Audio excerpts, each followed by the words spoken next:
नमो नमः नमः संस्कृताय सर्वेभ्यः नमो नमः। मित्राणि भवतां सर्वेषां हार्दं हार्दं स्वागतं व्याहृत्य। सिद्धिसाध्ये शतामस्तु प्रसादात् तस्य धूर्जटे जाह्नवी फेनलेखेव यन्मृद्नि शशिनकला।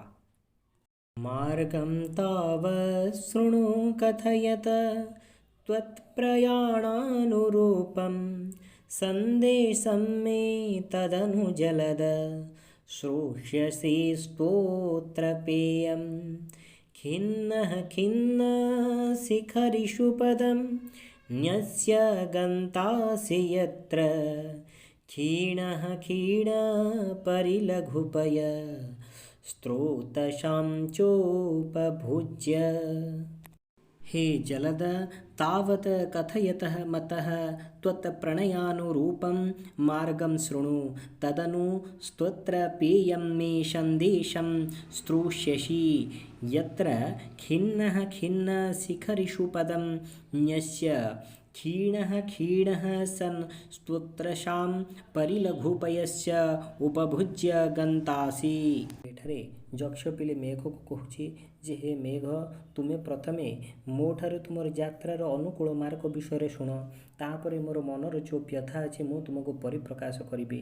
ଯେଉଁ ମାର୍ଗରେ ଯାତ୍ରାଜନ୍ୟ ପରିଶ୍ରମ ବଶତଃ ଅତ୍ୟନ୍ତ ଶକ୍ତିହୀନ ହୋଇ ତୁମେ ପର୍ବତମାନଙ୍କରେ ବିଶ୍ରାମ ନେବ, ଏହାପରେ ଯଦି ତୁମେ ଅତ୍ୟନ୍ତ କ୍ଷୀଣ ହୋଇଯାଅ ତେବେ ତୁମେ ନଦୀ ଜଳ ପାନ କରି ପୁନଃ ତୁମେ ଅଳକାପୁରୀ ଆଡ଼କୁ ଆଗେଇ ଯିବ। ଏଠାରେ ତୁମର ପ୍ରଶ୍ନ ଆସିପାରେ, ଯକ୍ଷः ମେଘଂ କିଂ ଶ୍ରାବୟତି न ମାର୍ଗସ୍ୟ ପ୍ରୟାଣାନୁରୂପଂ ସ୍ତୋତ୍ରପେୟଃ କିଂ ଭବତି न ସନ୍ଦେଶः मेघः खिन्नो भूत्वा कुत्र विश्राम्यति न शिखरेषु मेघः क्षीणो भूत्वा किम् उपभुक्ष्यति न स्तोत्रशां परिलघुपयः। अद्रे शृङ्गं हरति पवनः किंचिदुत्युन्मुखीभिः दृष्टोत्साहश्चकितचकितं मुग्धसिद्धाङ्गनाभिः स्थानादशमात् सरसनिचुलात् उत्पतोदङ्मुखखं दिन्नागानं पथि परिहरन् स्थूलहस्तावलेपान्। पवनः अद्रि शृङ्गं हरति किंचित् इति उन्मुखिभिः मुग्धसिद्धाङ्गनाभिः चकितचकितं दृष्टोत्साहः सन् सरसनिचूलात् अशमात् स्थानात् पथि दिन्नागं स्थूलहस्तावलेपान् परिहरान् उदुङ्मुखः सन् क्षम् उत्पत। ଯକ୍ଷ ପିଲେ ମେଘକୁ କହୁଛନ୍ତି ଯେ ହେ ମେଘ, ତୁମର ଉତ୍ସାହ ଦେଖି ବିଚାର ଶୂନ୍ୟା ସିଦ୍ଧ ସୁନ୍ଦରୀଗଣ ବାୟୁ ପର୍ବତର ଶିଖର ପ୍ରଦେଶକୁ ଉଡ଼ାଇ ନେଉଛି କି ବୋଲି ବିଚାର କରି ଆଶ୍ଚର୍ଯ୍ୟଯୁକ୍ତ ହୋଇଯିବେ। ତୁମେ ଆର୍ଦ୍ର ସ୍ଥଳବୀତ ବୃକ୍ଷ ପରିପୂର୍ଣ୍ଣ ଏହି ରାମଗିରି ପର୍ବତରୁ ଆକାଶ ମାର୍ଗରେ ଅଷ୍ଟଦିଗ୍ଗଜମାନଙ୍କର ପୃଥୁଳ ଶୁଣ୍ଢ ଆକ୍ରମଣକୁ ଏଡ଼ାଇ ଦେଇ ଅଳକାପୁରୀକୁ ଯିବା ପାଇଁ ଉତ୍ତରାଭିମୁଖ ହୋଇ ଆକାଶରେ ଉଡ଼ିଯିବ।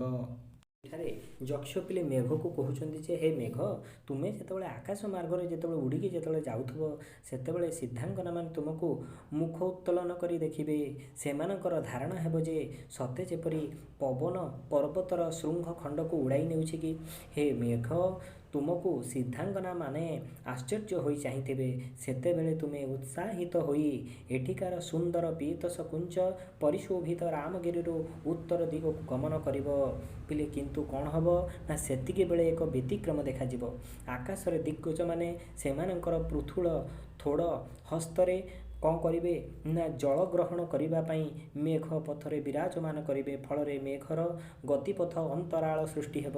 ଏହି ବିଘ୍ନକୁ ଏଡ଼ାଇ ସ୍ୱ ଗନ୍ତବ୍ୟ ସ୍ଥଳକୁ ଆଗେଇ ଯିବା ପାଇଁ ଯକ୍ଷ ମେଘକୁ ଅନୁରୋଧ କରୁଛି ଯେ ହେ ମେଘ, ତୁମେ ଏହି ସବୁ ବାଧା ବିଘ୍ନକୁ ଆଡ଼ାଇ ତୁମେ ଅଳକାପୁରୀକୁ ଗମନ କରିବ। ପ୍ରଶ୍ନ ଆସିବ ଯେ ଯେଉଁ ପବନ ପର୍ବତର ଶୃଙ୍ଗଖଣ୍ଡକୁ ଯେଉଁ ଉଡ଼ାଇ ନେଉଛି ସେ କଥା ପିଲେ କିଏ ଚିନ୍ତା କରୁଛି ନା ସିଦ୍ଧାଙ୍ଗନାମାନେ। ପିଲେ ଆଉ ଗୋଟେ ତୁମର ପ୍ରଶ୍ନ ଆସିପାରେ ଯେ ରାମଗିରି ପର୍ବତ ଶୃଙ୍ଗରେ କେଉଁମାନେ ପିଲେ ନିବାସ କରନ୍ତି ନା ସିଦ୍ଧାଙ୍ଗନାମାନେ। ପିଲେ ଯକ୍ଷ କେଉଁ କଥା କହୁଛନ୍ତି କି କାହାକୁ ତୁମେ ପରିତ୍ୟାଗ କରିକି ତୁମେ କ'ଣ କରିବ ନା ଗତିପଥରେ ତୁମେ ଆଗେଇ ଯିବ। କାହା କଥା କହୁଛନ୍ତି ନା ଯେଉଁ ଦିଗ୍ଗଜ ମାନେ ଯେଉଁ ହସ୍ତିମାନେ ସେମାନଙ୍କ କଥା କହୁଛନ୍ତି ଯେ ସେମାନଙ୍କୁ ତୁମେ ଭୃକ୍ଷେପ କରିକି ତୁମେ ଗନ୍ତବ୍ୟ ସ୍ଥଳକୁ ଆଗେଇ ଯିବ। ପିଲେ ଏଠାରେ ଗୋଟେ ସବୁଠାରୁ ମହତ୍ତ୍ୱପୂର୍ଣ୍ଣ ଜିନିଷ ଯେ ମେଘ ସେ ଯେଉଁ ହସ୍ତି ଦିଗ୍ଗଜମାନଙ୍କୁ ଆଡ଼େଇକି ପିଲେ କେଉଁ ଦିଗକୁ ସିଏ ଗନ୍ତବ୍ୟସ୍ଥଳ ତାର ଗନ୍ତବ୍ୟସ୍ଥଳ କେଉଁ ଦିଗ ପିଲେ ଏଇଟା ସବୁବେଳେ ମନେ ରଖିବ। ମେଘର ଗନ୍ତବ୍ୟସ୍ଥଳ ହେଉଛି ଉତ୍ତର ଦିଗ। ଯେଉଁ ଅଷ୍ଟ ଦିଗ୍ଗଜ କଥା ଯେଉଁ କହୁଛନ୍ତି ପିଲେ ସେ ଅଷ୍ଟ ଦିଗ୍ଗଜ କିଏ ନା ପ୍ରଥମେ ହେଉଛନ୍ତି ଐରାବତ, ଦ୍ୱିତୀୟରେ ହେଉଛନ୍ତି ପୁଣ୍ଡରିକ, ତୃତୀୟରେ ହେଉଛନ୍ତି ବାମନ, ଚତୁର୍ଥରେ ହେଉଛନ୍ତି କୁମୁଦ, ପଞ୍ଚମରେ ହେଉଛନ୍ତି ଅଞ୍ଜନ, ଷଷ୍ଠରେ ହେଉଛନ୍ତି ପୁଷ୍ପଦନ୍ତ, ସପ୍ତମରେ ହେଉଛନ୍ତି ସାର୍ବଭୌମ ଆଉ ଅଷ୍ଟମରେ ହେଉଛନ୍ତି ସୁପ୍ରତୀକ। ଏଇ 8 ଜଣ ପିଲେ। ରତ୍ନର ଛାୟା ବ୍ୟତିକରୈବ ପ୍ରେକ୍ଷ୍ୟମେ ତତ୍ପୁରସ୍ତା वाल्मीकाग्रात् प्रभवति धनुष खण्डमाखण्डलस्य येन श्यामं वपुरतितरां कान्तिमापत्स्यते ते बर्हेणेव स्फुरितरुचिना गोपवेशस्य विष्णुः। हे मेघ पद्मरागादिमणिनां समिश्रणमिव मनोहरम् एतद इन्द्रधनुः पुरतो वाल्मीक बिभरात् दृष्टिपथारूढं भवति येन उज्ज्वलकान्ति सम्पन्नेन मयूरपुच्छेन शोभामानस्य गोपालवेशस्य श्रीकृष्णस्य इव द्वितीयं श्यामलं शरीरं शोभातिशयं सम्पन्न भविष्यति। ଏଠାରେ ଯକ୍ଷ ପିଲେ ମେଘକୁ କହୁଛନ୍ତି ଯେ ହେ ମେଘ ପଦ୍ମରାଗ ପ୍ରଭୃତି ମଣିଗୁଡ଼ିକର କାନ୍ତିରେ ସମିଶ୍ରଣ ପରି ଦର୍ଶନୀୟ ମନୋହର ଏହି ଇନ୍ଦ୍ରଧନୁଟି ସମ୍ମୁଖସ୍ଥ ଉୟୁହୁଙ୍କାର ଅଗ୍ରଭାଗରୁ ଜାତ ହୋଇଛି। ଏହା ଫଳରେ ତୁମର ଶ୍ୟାମଳ ଶରୀର ଉଜ୍ଜ୍ୱଳ କାନ୍ତିରେ ଦିଦୀପ୍ୟମାନ ମୟୂରପୁଚ୍ଛ ଦ୍ୱାରା ଗୋପବେଶଧାରୀ ଶ୍ରୀକୃଷ୍ଣର ଶରୀର ପରି ଅତିଶୟ ଶୋଭନୀୟ ସୁନ୍ଦର ହୋଇଉଠିବ। ପ୍ରଶ୍ନ ଆସିପାରେ ଯେ ପଦ୍ମରାଗ ପ୍ରଭୃତି ମଣିଗୁଡ଼ିକର କାନ୍ତି କାହା ସହିତ ତୁଳନା କରିଛନ୍ତି ନା ମେଘ ସହିତ।